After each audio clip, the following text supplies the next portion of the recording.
ధనస్సు వారికి కనుక చూసుకున్నట్లయితే ప్రధానంగా ధనస్సు వారికి రాశి చతుర్థాధిపతి అయినటువంటి గురువు ఎప్పుడైతే ఈ యొక్క అష్టమ స్థానంలో ఉంటూ శని వక్రించాడని చెప్పుకున్నాం. అయితే శని వక్రగతి వల్ల ధనస్సు వారికి ఒక లక్కీ ఏంటంటే అర్ధాష్టమ శని యొక్క ప్రభావం తగ్గుతుంది ఇక్కడ. అయితే ఎప్పుడైనా శని కానీ గురువు కానీ వక్రించినప్పుడు, శని వక్రించినప్పుడు శుక్రబుధుల యొక్క స్థితి ఎలా ఉందో చూడాలి. గురువు వక్రించినప్పుడు కుజుడి యొక్క స్థితి, రవి యొక్క స్థితి ఎలా ఉందో చూసుకోవాలి. ఆ రకంగా శుక్రుడు ఇప్పుడు ప్రస్తుతం మీకు ధనస్సు నుంచి 9వ భావంలో శుక్రకేతువులు కలిసి ఉన్నారు.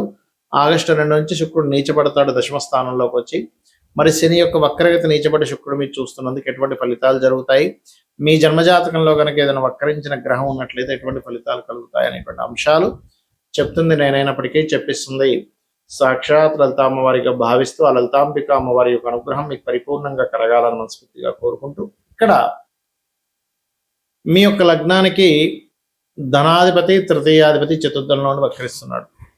గతంలో ఏదైనా మనీ ఇచ్చాం, వాడు రిజిస్ట్రేషన్ చేయట్లేదు, కనీసం డబ్బులు రిటర్న్ ఇస్తే బాగుండు అనుకునేటువంటి విషయాలకి మీకు ఆ విషయాల్లో కలుగుతుంది. అదేవిధంగా కొంచెం ఉద్యోగంలో మార్పులు కూడా జరుగుతాయి. ప్రదేశం మారడము, ఇల్లు మారడము, ఉద్యోగం మారడము, ఇటువంటివన్నీ కూడా కలగనున్నాయి, గుర్తుపెట్టుకోండి. అయితే కాస్త ఆగస్టు 2 వరకు శుక్రకేతువులు కలిసి భాగ్యంలో ఉంటున్నాడు కాబట్టి తండ్రి గారు ఆరోగ్య విషయంలోని పెద్ద మొత్తంలో ఎవరికైనా మనీ ట్రాన్స్ఫర్ చేసేటువంటి అంశాల్లోని జాగ్రత్తగా ఉండండి. పుణ్యక్షేత్ర దర్శనాలకు మంచిది శుక్రకేతువులు కలిసి 9వ స్థానంలో ఉన్నందుకు. కాకపోతే శుక్రుడు దశమంలోకి వచ్చి నీచపడుతున్నాడు కాబట్టి అక్కడ మీరు ఏదైనా ఉద్యోగ సంబంధించిన విషయంలో ఆగస్టు మాసంలో మరింత జాగ్రత్తగా ఉండాలి. ఆగస్టు దాటిన తర్వాత మీకు ఎట్లాగో సెప్టెంబర్లో శుక్రుడు ఓన్ హౌస్లోకి వస్తాడు కాబట్టి లాభస్థానంలోకి వస్తాడు. అక్కడ మాత్రం కొంచెం వివాహ జీవితము, జీవిత భాగస్వామి విషయం పట్ల కాస్త జాగ్రత్త పడాలి. అయితే ఏదేమైనప్పటికీ అర్ధాష్టమ శని ప్రభావం మాత్రం తగ్గుతుంది. కొంత ధైర్యము, సాహసము, కొన్ని విషయాలు ధైర్యంగా కూడా మీరు కంప్లీట్ చేసుకుంటారు. ఇక మీరు నిత్యము చేయవలసినటువంటి దేవత ఆరాధన ఏమిటి?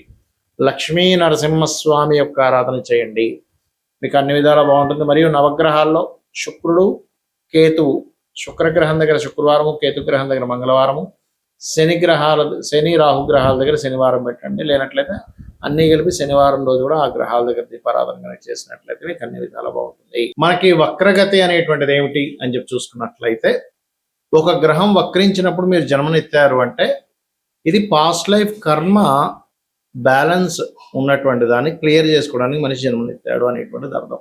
భృగునందనాడి అనేటువంటి గ్రంథాల్లో ఉన్నటువంటి అంశాలు ఇప్పుడు నేను చెప్పబోయేది. భృగునాడి అంటారు దీన్ని, భృగునందనాడి అంటారు, భృగునాడి అంటారు. అయితే దీనికి ఆర్జీ రావు గారని మనకి తమిళనాడులో బాగా ఫేమస్. అతను లేరు, శివైక్యం చెందారు. అతను దాన్ని ప్రాచుర్యంలోకి తీసుకొచ్చారు. దానికి లగ్నంతో సంబంధం లేకుండా గ్రహాలు మన ఛానల్స్లో కూడా కొన్ని చార్ట్స్ మీద అనాలిసిస్ చేశానండి మీకు. అయితే ఈ గ్రహాల యొక్క కదలికల్ని బట్టి గ్రహం ఏ స్థితిలో ఉంది, ఏ అవస్థలో ఉందనే దాన్ని బట్టి చెప్తూ ఉంటాం. అయితే ఒక గ్రహం వక్రించినప్పుడు మీరు జన్మించారు, ఉదాహరణకి శని తీసుకుందాం.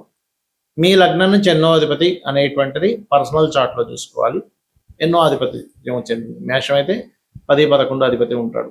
వృషభం అయితే 9, 10, మిథునం అయితే 8, 9, కర్కాటకం అయితే 7, 8 ఇలా మారుతూ ఉంటుంది కదా.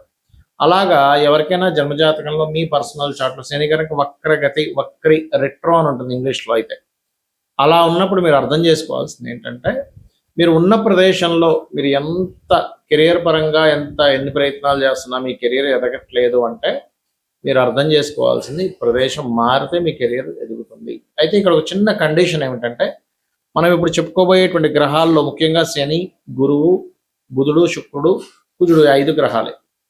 రవిచంద్రులు ఎప్పుడు వక్రించరు, రాహుకేతువులు అయితే ఎప్పుడు వక్రించే ఉంటాయి. అయితే ఈ 5 గ్రహాల గురించి మనం మాట్లాడుకునేటప్పుడు ఒక చిన్న కండిషన్ అక్కడ ఒకటి చెప్తాం.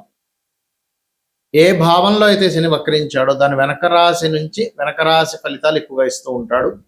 అయితే అది 15 డిగ్రీలు లోపలైతే ఇంకా ఎక్కువ ఫలితాలు ఉంటాయి, 15 డిగ్రీలు దాటితే తక్కువ ఫలితాలు ఉంటాయి. ఇది ప్రధానంగా గుర్తుపెట్టుకోండి ఉన్న రాశిలో వక్రించినప్పుడు. అలాగే రెండవ పాయింట్ ఏంటంటే, వెనక రాశి నుంచి, అంటే ఉదాహరణకి మిథునంలో ఉండగా వక్రించాడు అనుకుందాం కాసేపు. వక్రించినప్పుడు మిథునానికి వెనక రాశి ఏంటి? వృషభం అవుతుంది. వృషభము అక్కడి నుంచి కోణస్థానాలు అంటే మకరము, కన్య, ఈ రాశుల్లో ఏ గ్రహాలు ఉన్నాయి అనేటువంటిది చూసుకోవాలి. ఎందుకంటే వక్రించిన శని 159 యాక్సెస్లో ఏ గ్రహాలు ఉన్నాయి ఆ ఎనర్జీస్తో అది పనిచేస్తూ ఉంటుంది. కాబట్టి అక్కడ పాపగ్రహం ఉందా, శుభగ్రహం ఉందా? ఎందుకంటే ఒక్కొక్కసారి మారడం వల్ల కొన్ని ఇబ్బందులు పడతాం కొంతమంది. ఎందుకు? వెనకాతల పాపగ్రహాలు ఉన్నప్పుడు. అలా కాకుండా మారకుండా ఉంటే బాగుంటుంది అన్నప్పుడు ఇక్కడ ఉన్న ప్లేస్లోనే శుభగ్రహం అంటే ఏంటి, కొన్నిసార్లు ఏమవుతుంది మన లైఫ్లో మంచి అవకాశం వదులుకొని వెళ్ళిపోయాడండి, అక్కడికి వెళ్ళి ఇబ్బంది పడుతున్నాడండి అంటారు. లేదా మరి కొంతమందికి అబ్బాయి ఇక్కడ చాలా ఇబ్బంది పడ్డాడండి, వెళ్ళిపోవడం చాలా మంచిదైందని చాలా మంచి అవకాశాలు వచ్చాయంట. అంటే మన జన్మ జాతకంలో శని వక్రించాడు అంటే దాని అర్థం మనం పాస్ట్ లైఫ్లో కొంత కర్మ బ్యాలెన్స్ ఉంది. ఏమిటది? ప్రొఫెషనల్ రిలేటెడ్ కర్మ బ్యాలెన్స్ ఉంది. ప్లేస్ చేంజ్ అయితే బాగుంటుంది అనే విషయం మీరు అర్థం చేసుకోవాలి. ఇక జీవుడు విషయం కనుక తీసుకుంటే అంటే గురుగ్రహం కనుక వక్రించండి మీ జాతకంలో అంటే ఫస్ట్ ఆఫ్ ఆల్ మీరు దాన్ని స్పిరిచువల్గా ఆధ్యాత్మిక సంబంధించిన దేవతా సంబంధించిన బ్యాలెన్స్ ఉన్నారు మీరు. ఆ బ్యాలెన్స్ ఉన్నందుకు మీకు చూడండి విపరీతమైన భక్తి. అయితే అదేంటి, వక్రించిన గ్రహం దేంతో కనెక్ట్ అవుతుంది వచ్చనేటువంటి చూడాలి.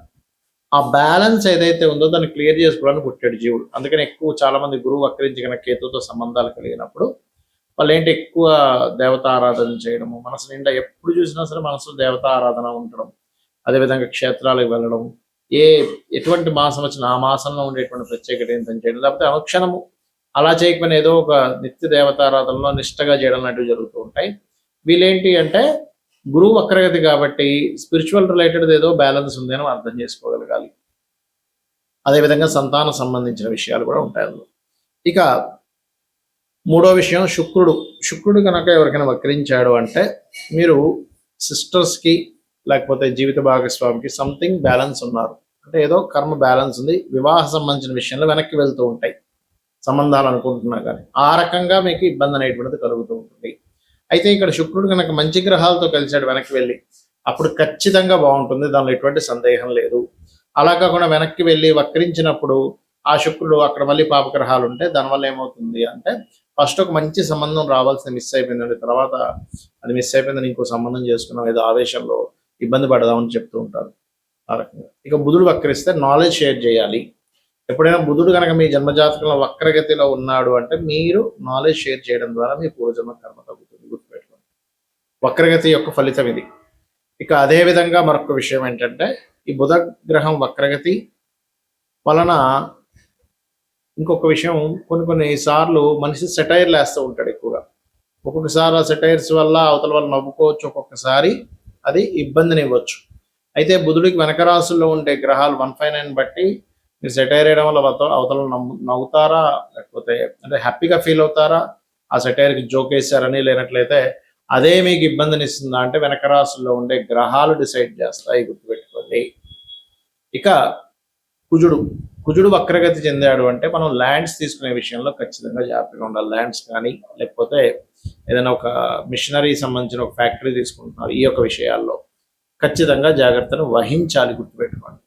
అదేవిధంగా భూములు కొనుగోలు చేసేటప్పుడు మరియు పూర్వీకుల ఆస్తులకు సంబంధించిన విషయంలో, తాతగారు ఆస్తి సంబంధించిన విషయంలో మీకు వస్తుందా పోతుందా. ఇప్పుడు చూడండి వెనక్కి వెళ్ళిపోయింది అనుకున్నాం కానీ మాకు వచ్చిందండి అంటూ ఉంటారు కొంతమంది. ఇంకా మొత్తం పేపర్స్ అని ఏం లేవండి, అక్కడ చూస్తే ల్యాండ్ వేరే వాళ్ళు కబ్జా చేశారు కానీ ఒక కోర్టులో కేసు వేయగానే వచ్చిందండి అంటున్నారు. దాని అర్థం ఏమిటంటే కుజుడు వక్రించి మంచి సంబంధాన్ని కలిగి ఉన్నాడు.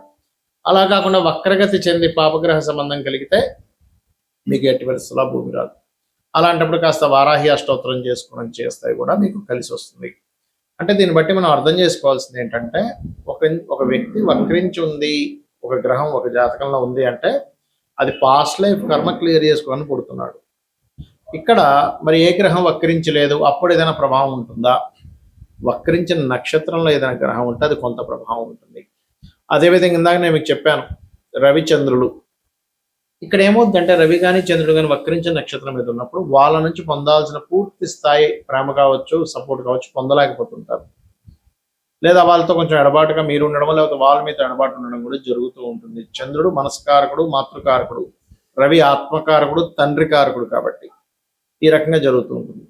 అయితే ఇందులో ఆత్మకారకుడు రవి గనక వక్రించిన నక్షత్రం మీద ఉన్నప్పుడు ఒక్కొక్కసారి వెళ్ళి కొన్ని సిద్ధులు కూడా వస్తూ ఉంటాయి చెప్పాలంటే.